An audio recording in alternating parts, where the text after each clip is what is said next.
बस बस हो गया। चलो, तो ये क्या था, अगर दो समतल दर्पण को किसी कोण में, अगर हम दोनों आमने सामने दो समतल दर्पण को रखेंगे और किसी कोण में रखेंगे तो उसमें बहुत सारा इमेज बनेगा।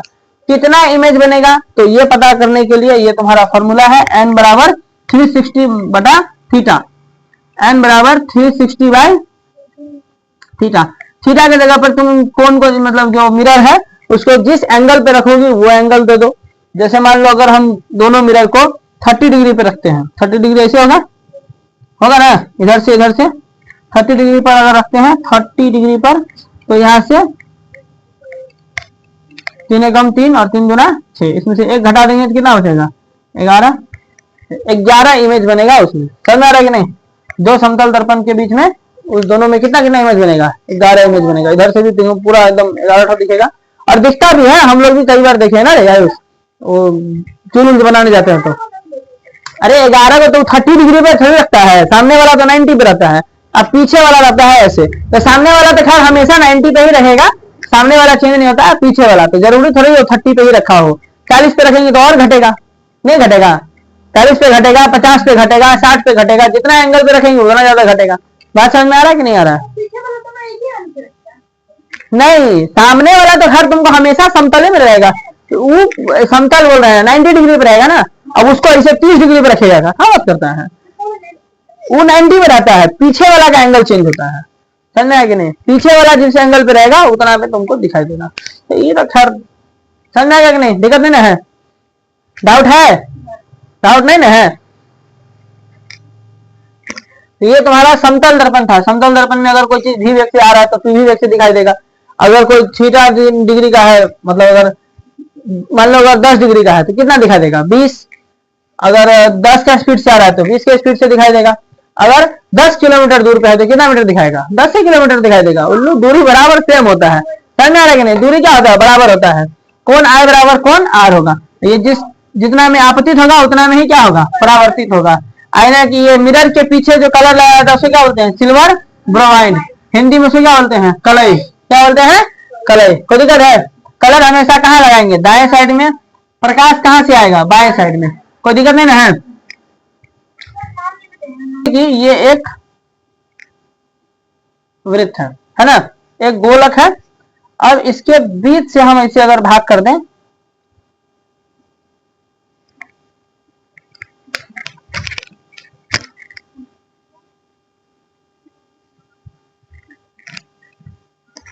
अब इसमें भी दाएं साइड कलर करेंगे,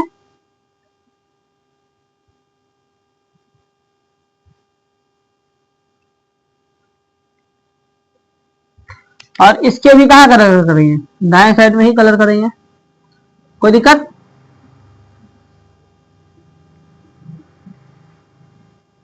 अब देखो, इसके जो दाएं साइड में कलर किए हैं और इसके भी, तो ये देखो ये भाग जो है वो धंसा हुआ है। ये कैसे है, धंसा हुआ पार्ट है, और ये उठा हुआ है। समझ रहा है कि नहीं? ये उठा हुआ है और ये क्या है, धंसा हुआ है। तो इस धंसे हुए दर्पण को, या जो भी बोलो इसको तुम, इसको बोलते हैं अवतल दर्पण।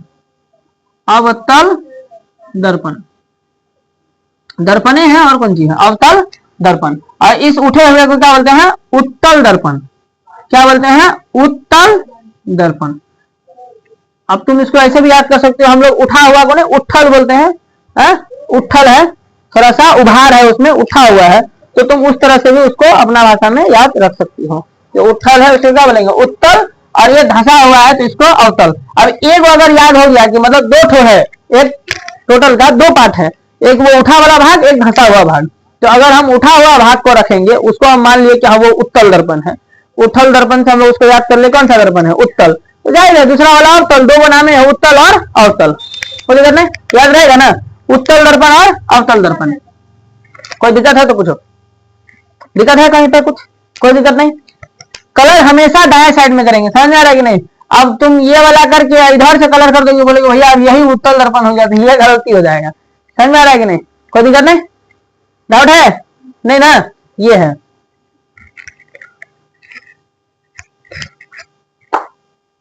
थोड़ा सा देना डिस्ट्रक्शन।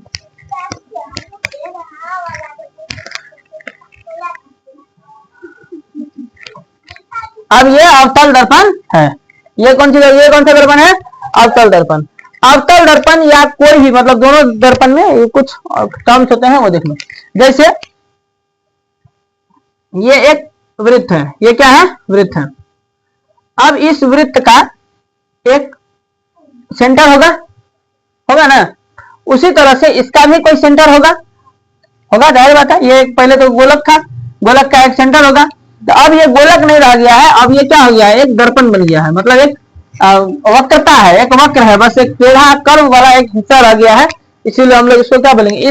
इसके इस केंद्र को वक्रता केंद्र कहेंगे। कौन सा केंद्र?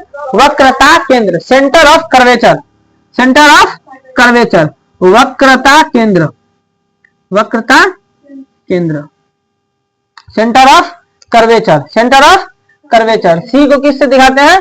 सी दिखाते हैं सेंटर ऑफ कर्वेचर को, सेंटर ऑफ कर्वेचर। इंग्लिश लिख के फायदा नहीं है, हिंदी लिख दे रहे हैं। सेंटर ऑफ कर्वेचर, केंद्र, वक्रता केंद्र, वक्रता केंद्र। हम सेंटर ऑफ कर्वेचर बोल रहे थे ना, लिख रहे थे केंद्र ऑफ वक्रता, मतलब वक्रता केंद्र में लिख के हम वो लिखने वाले थे, केंद्र ऑफ वक्रता, सेंटर ऑफ कर्वेचर। ये जो है, ये पूरा भाग को क्या बोलते हैं? त्रिज्या। क्या बोलते हैं? त्रिज्या। त्रिज्या को आर से दिखाते हैं। ये क्या है? वक्रता त्रिज्या। कोई दिक्कत है? हाँ? अब वक्रता त्रिज्या का आधा को बोलते हैं फोकस। क्या बोलते हैं? फोकस। आधा को क्या बोलते हैं? फोकस। उस फोकस को हम लोग एफ से दिखाते हैं। किससे दिखाते हैं? एफ से, फोकस। कोई दिक्कत है? यहां तक कोई दिक्कत है तो पूछो। ये वाला जो हिस्सा है, इस वक्रता केंद्र और ये जो वक्रता त्रिज्या जहां पर जाकर के मिल रहा है, उसको बोलते हैं पोल। उसको क्या बोलते हैं? पोल। उसको बोलते हैं पोल। उसको पी से दिखाते हैं। दिक्कत नहीं है? यहां तक जा रहा है ना? एकदम समझ में आ रहा है सब कुछ? वक्रता केंद्र यानी कि ये सी, सेंटर ऑफ कर्वेचर। ये वक्रता, ये मतलब ये वक्राकार है, ये एक दर्पण है, अवतल दर्पण। अवतल दर्पण का फोकस होगा त्रिज्या का आधा, ये होगा पोल। कोई दिक्कत नहीं है? दिक्कत है? दिक्कत नहीं ना है? अब देखो, अब इसमें याद हो जाएगा ना, हम करवा दें, याद हो जाएगा ना? हाँ? सी मतलब क्या होता है? Centre of curvature. सी मतलब सेंटर ऑफ कर्वेचर। पी से किसको दिखाते हैं? पोल को। पी से पोल को। एफ मतलब फोकस। फोकस बराबर कितना होगा? वक्रता त्रिज्या का आधा। वक्रता त्रिज्या का आधा। फोकस बराबर वक्रता त्रिज्या का आधा। वक्रता त्रिज्या का आधा क्या कहलाएगा? फोकस। कोई दिक्कत है? हाँ? सेंटर ऑफ कर्वेचर से पोल तक जाने वाली रेखा क्या कहलाती है? वक्रता त्रिज्या। कोई दिक्कत नहीं है? समझ आ रहा है कि नहीं? अब मान लो अगर वक्रता त्रिज्या बराबर 10 है तो फोकस बराबर कितना होगा? जल्दी बोलो। 5। कितना होगा? 5। त्रिज्या का आधा होगा ना फोकस। अगर वक्रता त्रिज्या 10 है तो फोकस बराबर कितना होगा? 5। वक्रता त्रिज्या अगर 20 है, फोकस, वक्रता त्रिज्या 25, फोकस 12.5 नहीं होगा। वक्रता त्रिज्या अगर 30 है, फोकस, कौन बोला 17? 15। हाँ, उसी का मुंह से आवाज आया था। अच्छा, तो समझ आ रहा है कि नहीं? याद रहेगा ना पूरा? अब इसको हम लोग मिटा देते हैं। अब हम थोड़ा सा कुछ और बताते हैं। इसको मिटा दे? नहीं मिटा है, क्या बोलता है? नहीं। देखो, अब बोला है यहाँ पर चित्र बनेगा कहाँ? चित्र समझती हो? इमेज। इमेज कहाँ बनेगा?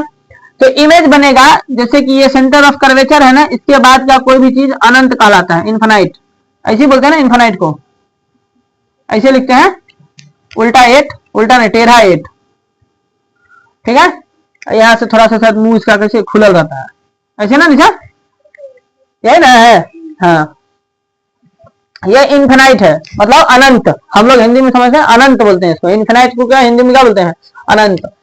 अब अगर कोई वस्तु होगा ना, दर्पण है तो मुंह देखेंगे उसमें, समझ आ रहा है कि नहीं? तो कोई वस्तु अगर इन्फिनाइट पर होगा, यहां होगा, तो उसका जो चित्र है वो कहां बनेगा?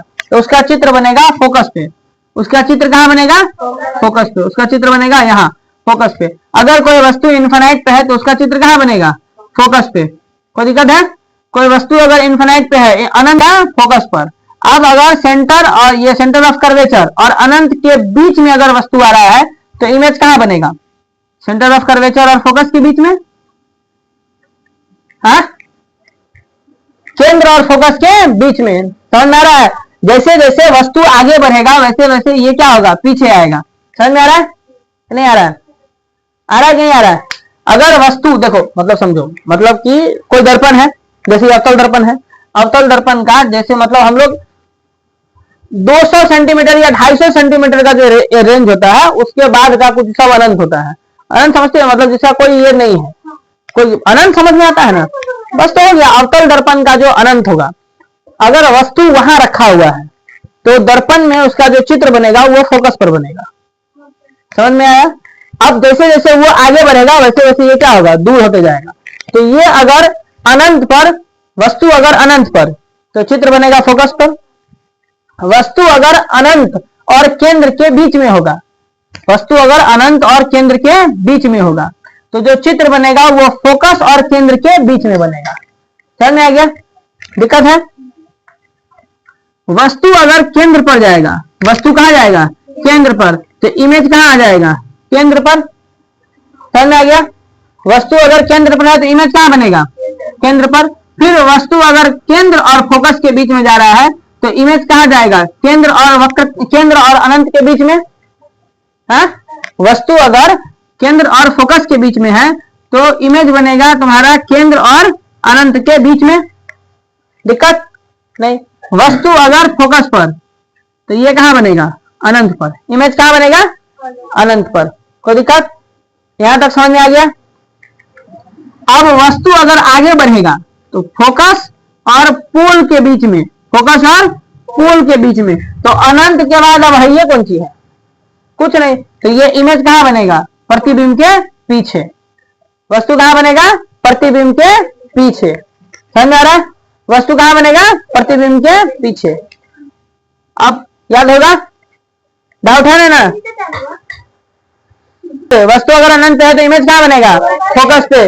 वस्तु अगर अनंत और केंद्र के बीच, फोकस और केंद्र के बीच, अनंत, वस्तु अगर अनंत और केंद्र के बीच में है, इमेज कहां बनेगा? फोकस और केंद्र के बीच। फोकस और केंद्र और फोकस के बीच में नहीं, इधर से आ रहा है ना, इधर, तो फोकस और केंद्र के बीच। ये यहां से अनंत और केंद्र के बीच, तो ये फोकस और केंद्र के बीच। ये जाएगा केंद्र पर, तो ये भी कहां आएगा? केंद्र पर। ये केंद्र और फोकस के बीच, ये अनंत और केंद्र के बीच, अनंत और केंद्र के बीच। फिर ये जाएगा फोकस पर। वस्तु अगर कहां, मतलब ये वस्तु गया अगर फोकस पर तो इमेज कहां बनेगा? केंद्र पर, ये अनंत पर। वस्तु अगर फोकस पे तो इमेज कहां बनेगा? अनंत पे। और ये जाएगा फोकस और पोल के बीच, तो ये चल जाएगा प्रतिबिंब के पीछे। कोई दिक्कत? समझ में आ रहा है कि नहीं? एक बार फिर समझो। ऊपर वाला होगा वस्तु और नीचे वाला चित्र। चित्र कहो, इमेज कहो। चित्र थोड़ा सा, वो वर्ड थोड़ा सा हार्ड होगा, बार बार चित्र चित्र बोलने में दिक्कत होगा, इसलिए इमेज बोल रहे हैं। समझ में आ रहा है? तो वस्तु अगर अनंत पर तो इमेज बनेगा फोकस। वस्तु अगर अनंत पर तो इमेज बनेगा फोकस पर। वस्तु अनंत और केंद्र के बीच में,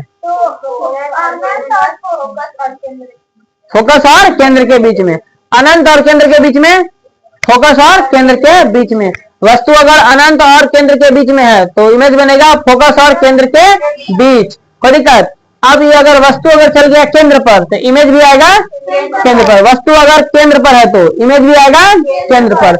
वस्तु अगर केंद्र और फोकस के बीच में है, अनंत और केंद्र के बीच, वस्तु अगर केंद्र और फोकस के बीच में है तो चित्र कहां बनेगा? अनंत और केंद्र के बीच में, अनंत और केंद्र के बीच में। और वस्तु अगर फोकस पर है तो इमेज कहां बनेगा? अनंत पर। वस्तु अगर फोकस पे है तो चित्र कहां बनेगा? अनंत पर। कोई दिक्कत है? फोकस अगर अनंत, ये वस्तु फोकस और पोल के बीच में है तो ये कहां बनेगा? प्रतिबिंब के पीछे, प्रतिबिंब के पीछे, प्रतिबिंब के पीछे, प्रतिबिंब के पीछे। कोई दिक्कत है? दिक्कत नहीं है? डाउट है तो पूछो। अब बाकी इसको थोड़ा सा 4-5 बार कंटिन्यू बैक टू बैक पढ़ोगे तो याद हो जाएगा। अब कुछ नहीं करना है, बस इसको स्टेप बाय स्टेप बढ़ाते जाना है। वैसे वैसे वस्तु जितना इधर जाएगा प्रतिबिंब क्या होगा उतना ही पीछे आते चल जाएगा। कोई दिक्कत नहीं है? दिक्कत है तो पूछो। दिक्कत नहीं है ना? इसको मिटा रहे हैं, एक बार फिर से इसी को बनाएंगे, तुम लोग जवाब तुम लोग दोगी।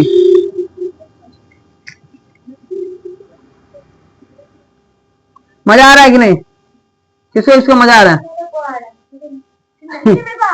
बाकी क्या दिक्कत क्या आ रहा है फिर? टोपी पहनो, ठंडा लग रहा है तो अभी पर देखो ना, जाओ बाहर चल जाओ तुम। मजा आ रहा है कि नहीं? यार प्रकाश इंटरेस्टिंग चैप्टर है, मजा लेकर पढ़ो। चलो फटाफट बोलेगा, एक एक करके बोलेगा, ठीक है? देखो क्या स्टेप है, 1 2 3 4 5, यहाँ पे आ जाएगा 6, तुम लोग कितना है? 5, एगो हम 6, समझा कि नहीं? हाँ तो तुम 5 और फिर से हलिमा, तो हलिमा बोलेगी 2 और तुम लोग बोलेगी सर 1 1। हलिमा से स्टार्ट होगा। हलिमा बोलेगी अगर वस्तु अनंत पर है तो इमेज कहाँ बनेगा? फोकस पर। अगला कौन है? छोटी बोलेगी अनंत और केंद्र के बीच, तो बनेगा फोकस और केंद्र। शाबाश। निशा नहीं, रितिका केंद्र पर, तो फिर से केंद्र पर बनेगा। अच्छा इससे पहले केंद्र पर था क्या? अच्छा निशा बोलेगी केंद्र और फोकस के बीच, शाबाश। सोनम बोलेगी फोकस पे, वस्तु अगर फोकस पर है तो चित्र कहाँ बनेगा? अनंत पर, शाबाश।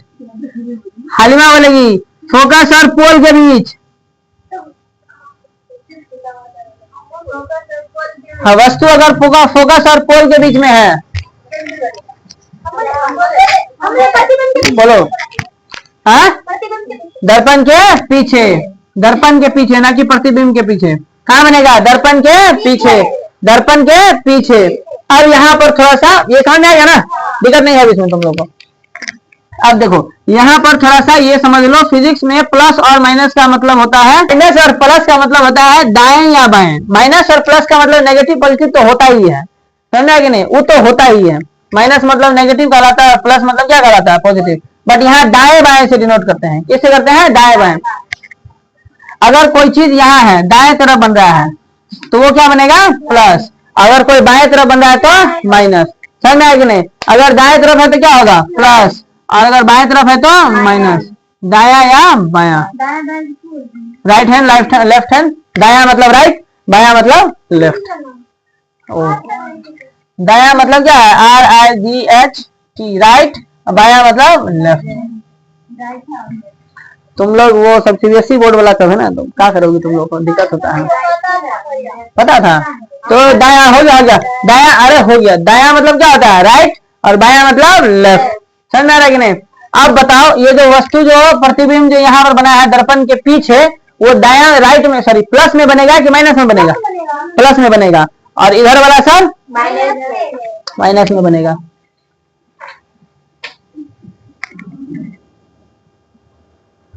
सही है। कोई दिक्कत है यहाँ तक? डाउट है? डाउट नहीं ना है? हाँ नहीं, डाउट है तो पूछो। कोई डाउट नहीं है? कोई डाउट नहीं है? डाउट नहीं ना है? फिर से पूछ रहे हैं, डाउट नहीं ना है? नहीं। शाबाश। दाया बाया डाउट है? अरे तो वही तो है, दाया मतलब राइट। अरे खाना जिस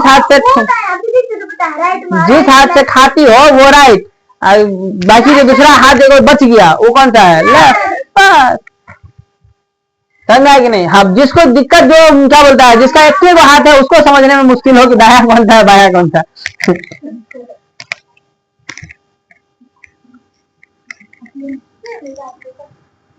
रखना था। यहाँ तक कोई दिक्कत है? नहीं। R बराबर क्या होता है? वक्रता त्रिज्या। R बराबर वक्रता त्रिज्या। F फोकस, C वक्रता केंद्र, R वक्रता त्रिज्या।